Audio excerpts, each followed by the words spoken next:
바야흐로 정치의 계절이 되었습니다. 많은 대선 주자들이 출몰했고 그들이 하는 말이나 행동들이 전입가경입니다. 모두들 자신이 옳고 남들이 틀렸다고 말합니다. 솔직한 저의 심정으로는 마땅히 대통령감이 있을까? 그런 회의적인 생각이 드는 것도 사실입니다. 그러나 때가 되면 나오신 분들 중에 한 사람에게 투표를 해야 되겠지요. 코로나 상황이 만 2년을 향해 가면서 너무나 슬프고 고통스러운 소식들이 끊이지를 않습니다. 줄폐업하는 자영업자들, 일자리를 잃어가는 도시 노동자들, 안 그래도 취약한데 더 취약해지는 우리 아이들과 저소득층, 어르신들, 갈수록 지쳐가는 현장 의료인들, 이 상황이 언제 끝날지 아득하기만 합니다. 이 모든 소식이 우리를 우울하고 슬프게 합니다. 그러나 지난 주간에 슬픈 소식만 있는 것은 아니었습니다. 아프가니스탄에서 우리나라를 위해 봉사했던 의료인, 통역사, 교사 등 전문직 봉사자로 구성된 391명의 아프가니스탄인들을 구출한 소식입니다. 이들을 구출하는 과정은 그야말로 영화의 한 장면 같았습니다. 독일 같은 나라는 수천 명을 구출하기로 했지만 단 7명, 7명, 호주는 50명에 불과했는데 우리는 우리나라에 오기를 희망하는 모두 전원을 모시고 왔다고 합니다. 국제사회에서도 크게 칭찬하고 있다고 합니다. 이 일이 긴박했던 이유는 그들이 탈출하기 직전에는 그들이 주로 봉사했던 병원이 탈레반에 의해 폭파되었고, 따라서 그들은 곧 처형될 위기에 처해 있었기 때문입니다. 그리고 또 아슬아슬하게도 그들이 탈출한 직후에는 탈출을 희망하는 사람들이 주로 사용하던 호텔이 폭탄 테러를 당해서 미군 13명을 포함한 170여 명이 사망한 이 테러 사건이 발생했기 때문에 그들의 탈출은 너무나 중요하고 또 너무나 극적이었다고 할 수 있습니다. 이 일을 위해 정말 많은 사람들이 수고를 했지만 그 중에 제가 가장 감동받았던 약속의 한마디가 있습니다. 그 한마디는 반드시 다시 돌아오겠다고 한 외교관의 말이었습니다. 탈레반이 장악을 하고 미군이 철수하는 과정에서 우리 외교관들도 집에도 들리지 못하고 카타르 등으로 신속하게 탈출하였다고 합니다. 떠나는 우리 외교관들을 보면서 속수무책으로 바라보고 있는 아프가니스탄 현지인들을 향해서 우리 외교관들은 반드시 다시 돌아오겠다는 약속을 하고 떠났다고 합니다. 그런데 그 약속을 지키기 위해서 8일 만에 우리 외교관 2명이 목숨을 걸고 현지로 다시 돌아간 것입니다. 우리 외교관과 아프가니스탄 현지인이 다시 만나서 뜨겁게 포옹하는 장면은 보는 이들로 하여금 가슴 뭉클하게 하는 장면이 아닐 수 없었습니다. 그 외교관 이름이 김일응이라고 하는 분인데 이분이 아프가니스탄으로 돌아가면서 다른 외교관들에게 이렇게 말했다고 합니다. 내 자식들은 다 컸기 때문에 내가 돌아가는 게 제일 좋겠다. 이렇게 말했다는 것입니다. 너무나 고맙고 너무나 훌륭한 분이 아닐 수 없습니다. 이처럼 지난 한 주간은 슬프고 또 긴박하고 또 감동적인 한 주간이었습니다. 그 한 주간을 보내면서 저는 지금 우리는 어떻게 살아야 하는가? 도대체 나는 어떻게 살아야 하는가 하는 물음이 떠올랐습니다. 나는 잘 살고 있는가? 이 코로나 정국에, 이 코로나 시국에 나는 잘 살고 있는 것인가? 매일 아침과 저녁 이 질문이 저를 붙잡고 있습니다. 나는 어떻게 살아야 하는가? 책꽂이를 뒤지다가 제가 사놓고 읽지 않았던 책 중에 유시민 선생이 쓴 어떻게 살 것인가 하는 책 제목이 눈에 들어왔습니다. 저는 유시민 선생을 참 좋아합니다. 평소에도 굉장히 좋아했습니다. 그가 어린 시절 썼던 항소이유서나 거꾸로 읽는 세계사 등을 읽으면서 매우 매력을 느꼈고, 그래서 저도 그의 책이라면 거의 읽는 편이었습니다. 그런데 이번에는 그의 책이 그렇게 감흥을 일으키지는 못했습니다. 그 책의 일부입니다.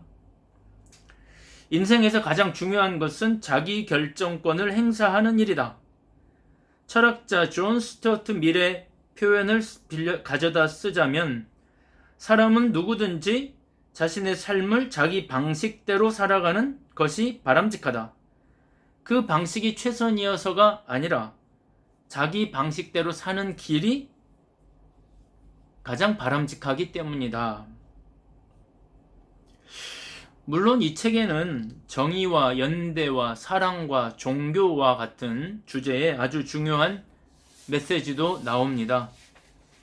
그리고 그 자신이 젊은 날 정의를 위해서 몸바쳤던 이야기들도 나옵니다. 그러나 이 책에서 가장 중요한 것은 자기 결정권, 자신의 자기다움, 내가 옳다는 바에 대한 확신, 거기에서 오는 행복감 같은 것들이었습니다. 저는 그 책을 읽으면서 정말 그렇게 살아도 되는가 하는 생각이 들었습니다. 정말 내가 옳다고 생각하는 대로 살아도 되는가? 그런 생각을 하면서 오늘 설교 말씀을 준비했습니다. 오늘 본문이 이렇게 됩니다. 오늘 본문을 제가 한번 읽어보겠습니다. 예수께서 제자를 삼고 세례를 베푸는 것이 요한보다 많다 하는 말을 바리새인들이 들은 줄을 주께서 아신지라. 예수께서 친히 세례를 베푸신 것이 아니요 제자들이 베푼 것이라. 유대를 떠나서 다시 갈릴리로 가실새 사마리아를 통과하여야 하겠는지라. 이런 구절입니다. 구절은 매우 간단하고 심플한데 상황은 그렇게 간단치는 않습니다. 오늘 본문의 상황을 정리해보면 이렇습니다.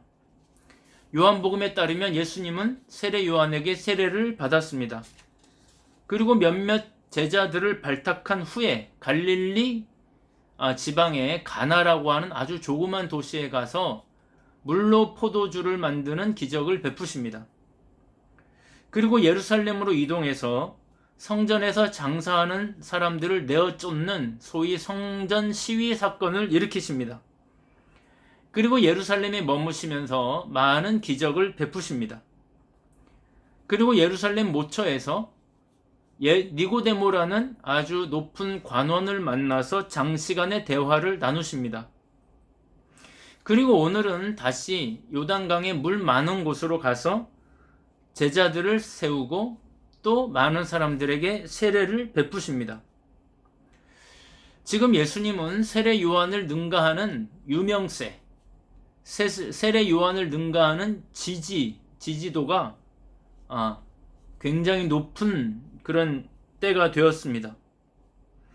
갈릴리 지방에서도 굉장히 높은 인기를 얻었고 이스라엘의 수도인 예루살렘에서도 굉장히 높은 인기를 얻게 되었습니다.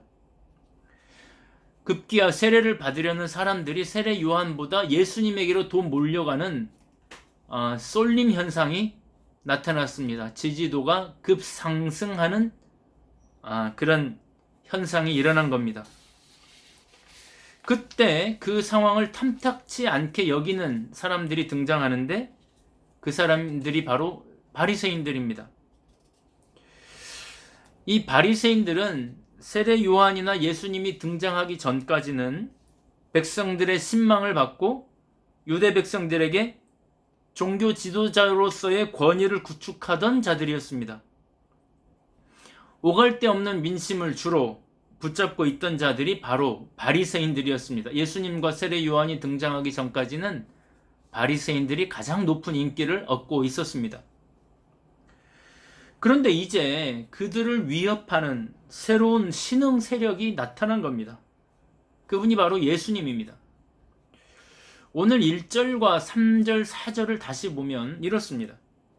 예수께서 제자를 삼고 세례를 베푸시는 것이 요한보다 많다 하는 말을 바리새인들이 들은 줄 예수님이 아셨다.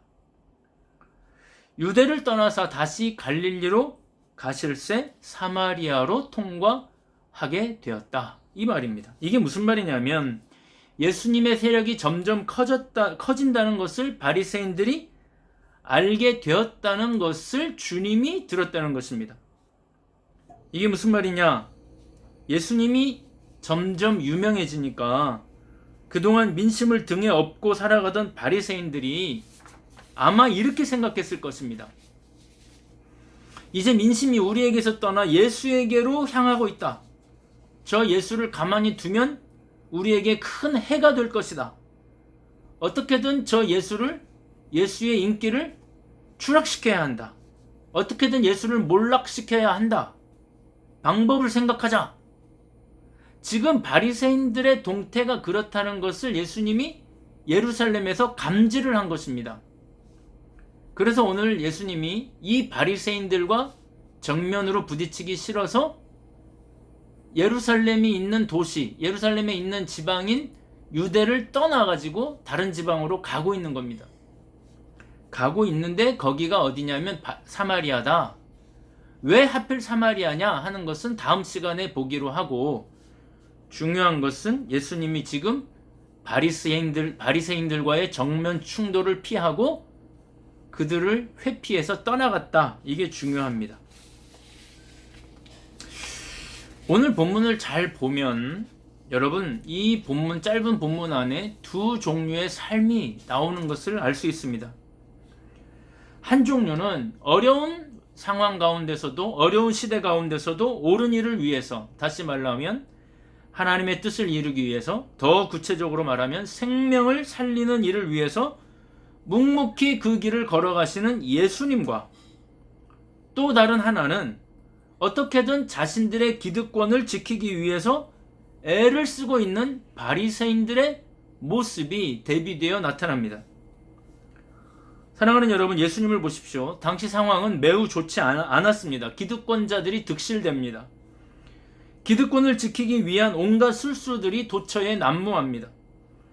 세례 요한을 제거하려고 하는 정치 세력과 신흥 영적 세력인 예수를 제거하려고 하는 종교 지도자들의 음모가 지금 시작되고 있습니다. 더 넓게 보자면 정치적으로는 로마의 식민지 시대에 있었고, 이스라엘 사람들이 제일 싫어하는 에돔 출신의 헤롯이 왕이 되어 있는 그런 상황이었습니다. 우리나라식으로 하자면 전두환이나 김일성 같은 자들이 집권하고 있던 바로 그런 때였습니다.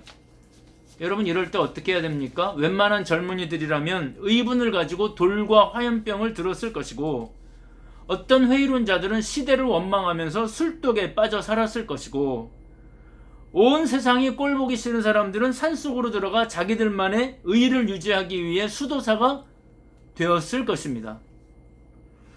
또 어떤 기회주의자들은 자기만 잘 먹고 잘 살기 위해 로마와 혹은 헤롯과 타협을 하고 부를 축적하고 권력의 한 자리를 차지하기 위해 애쓰는 자들이 생길 것입니다. 예를 들면 이완용이나 송병준 같은 그런 자들이 득세하던 그런 시대였을 것입니다. 그러한 시대에 예수님은 어떻게 사셨는가? 여러분, 예수님을 잘 보십시오. 예수님은 매우 느리고 매우 조그마한 발걸음, 제자를 삼고 세례를 베푸는 삶을 시작한 것입니다. 세례가 무엇입니까? 자신의 죄를 회개하고 하나님께로 돌아가는 의식이 바로 세례입니다. 그러니까 다른 말로 하면 지금 예수님은 일반 백성들을 하나님에게로 연결해주는 일을 시작하셨다는 뜻입니다. 한 사람 한 사람의 생명을 되살려주는 일을 하고 있는 것입니다. 한 사람 한 사람을 하나님에게로 연결시켜주는 일을 하고 계신 것입니다. 매우 느리고 매우 작은, 그러나 너무나 중요한 사역을 시작하신 것입니다. 시대의 상황이 어떻든, 정치적으로 어떤 일들이 일어나든 상관없이 주님은 조용히 사람들을 살리는 일을 시작하신 것입니다. 그러나 바리새인들을 보십시오. 그들은 어떻게든 기득권을 유지하기 위해서 애쓰고 있습니다. 기득권이 무너질까봐 노심초사하면서 오로지 삶의 초점이 자신들의 것을 지키고 유지하고 더 가지기 위한 데 맞추어져 있습니다. 어려운 상황에 어떻게 나 하나만이라도 손해보지 않고 살 수 있을까? 남들이 어떻게 되든지 말든지 나는 어떻게 내가 가지고 있는 것들을 잘 지킬 수 있을까? 어떻게 나만이라도 잘 먹고 잘 살 수 있을까? 그것만 고민하는 사람들이 바로 바리새인들입니다. 사랑하는 여러분, 이 짧은 구절 안에 등장하는 예수님과 바리새인들의 모습을 보면서 우리는 어떻게 해야 합니까? 우리는 어떤 생각을 해야 합니까? 우리는 어떻게 살아야 합니까? 지금 우리 시대에 코로나로 너무나 신음하는 이 어려운 시대에 백성들은 신음하고 우울해하는 이 시대에 과연 우리는 어떻게 살아야 하는가? 어떻게 하면 나만 손해보지 않고 어떻게 하면 내가 가지고 있는 것들을 잘 지키며 살까를 고민해야 하는가? 그것이 그리스도인들의 고민이어야 할까? 최근 저는 어떤 분들의 대화를 들으면서 속으로 매우 우울한 느낌이 드는 대화가 있었습니다. 그분들이 말씀하시기를 이 코로나 시국에 본인들의 가게는 오히려 장사가 잘 돼서 매출이 작년보다 늘었다는 것입니다. 상식적으로 생각하면 감사할 일인데 그 다음 말이 제 마음을 우울하게 했습니다. 그래서 남들이 받는 작년보다 올해 매출이 느는 바람에 남들이 받는 재난지원금을 못 받게 되었다고 말하는 것입니다. 정말 장사가 안 돼서 슬픔과 도탄에 빠져있는 다른 자영업자들이 들으면 정말 서운할 만한 그런 대화였습니다. 그러나 여러분, 이러한 마음은 그들만의 마음입니까? 어쩌면 이것이 우리의 본래 모습이 아니겠는가? 이 슬프고 고통스러운 시대를 보내면서 나는 손해보지 않고 오히려 더 이익을 얻고 싶어 하는 것이 과연 그들만의 욕심에 불과한 것일까? 어쩌면 이것이 우리의 모습이 아닐까 하는 생각이 들었습니다. 여러분, 이것이 바로 본문의 바리새인들의 마음입니다. 사랑하는 여러분, 우리는 어떻게 살아야 합니까? 우리 그리스도인들은 지금 이 시대에 어떻게 살아야 하는 것입니까? 나는 바라기는 저와 여러분이, 저를 포함해서 우리 복지교회 성도들이 예수의 삶을 선택할 수 있기를 축복합니다. 약간의 손해를 감수하고 때로는 조금 많은 것을 잃게 될지라도 이 시대에 고통하는 이들과 함께 그 고통을 나누는 마음으로 그 모든 것을 감내하면서 오히려 그들에게 희망을 주고 용기를 주는 삶을 살아야 되지 않겠는가? 여러분, 요즘 우리는 예배를 정상적으로 드리지 못하고 있습니다. 그러나 이럴 때야말로 신앙의 본질을 회복하는 중요한 시기라고 생각합니다. 조용히 혼자 진짜 예배를 드리면서 알곡의 반열에 우뚝 서고, 이럴 때일수록 주변의 이웃들에게 예수님과 그분의 사랑을 전하면서 그들의 생명을 하나님에게로 인도하는 삶, 그것이 지금 우리에게 필요한 삶이 아니겠는가? 단 2명이, 단 4명이 모이는 것도 힘든 요즘에 전화를 통해서, 메시지나 카톡을 통해서, SNS 등을 통해서 위로를 전하고 격려하고 격려금을 보내기도 하고 또 예수를 전하고 그들을 하나님에게로 인도하는 삶을 더 부지런히 살아야 되지 않겠는가? 예수님 믿지 않는 사람들처럼, 아니면 저 광화문의 사이비 목사처럼 정부에 대해 분노만 쏟아내고 있어서야 되겠는가? 사랑하는 여러분, 모여서 예배를 드리지 못한다고 해서 교회 망한 것 아닙니다. 우리 그리스도인들이 처한 삶의 자리에서 예수의 제자로 살아있기만 하면 교회는 절대로 망하지 않습니다. 우리 각자가 우리 주변에 있는 이웃들에게 희망을 말하고 주님이 함께 하실 것이라고 말하고 그들을 위해 기도해 준다면, 우리의 것을 가지고 담대히 물질을 나누고 예수님의 이름으로 그들에게 용기를 준다면 그것이 교회를 다시 세우는 일이고 그것이 예수님의 제자의 삶이고 예수님을 닮아가는 삶인 것입니다. 사랑하는 여러분, 우리의 처한 삶의 자리도 결코 녹록지는 않습니다. 어렵습니다. 힘듭니다. 그러나 예수님이 처한 삶의 자리보다, 예수님이 처한 삶의 정황보다 위험합니까? 아니, 예수님에게까지 갈 필요도 없습니다. 저 아비규환의 현장인 아프가니스탄의 사람들만큼 우리의 삶이 위험합니까? 사랑하는 여러분, 오늘 감사의 마음을 회복하고 오늘 하루 그리고 이번 한 주간 주님의 사랑을 전하는 한 주간이 되실 수 있기를 축복합니다. 주님의 이름으로 주변을 위로하는 한 주간이 되시고 그들의 생명을 살리는 한 주간이 되시기를 바랍니다. 다시 유시민 선생의 책으로 이야기를 마무리합니다. 저는 유시민 선생을 참 좋아하지만 그러나 그리스도인과 그리스도인 아닌 사람의 결정적인 차이를 알았습니다. 그건 뭐냐면 그리스도인은 하나님의 뜻에 우리의 삶에 초점을 맞춘다는 것이고 그리스도인 아닌 사람은 자기 자신에게 기준이 맞추어져 있다는 것입니다.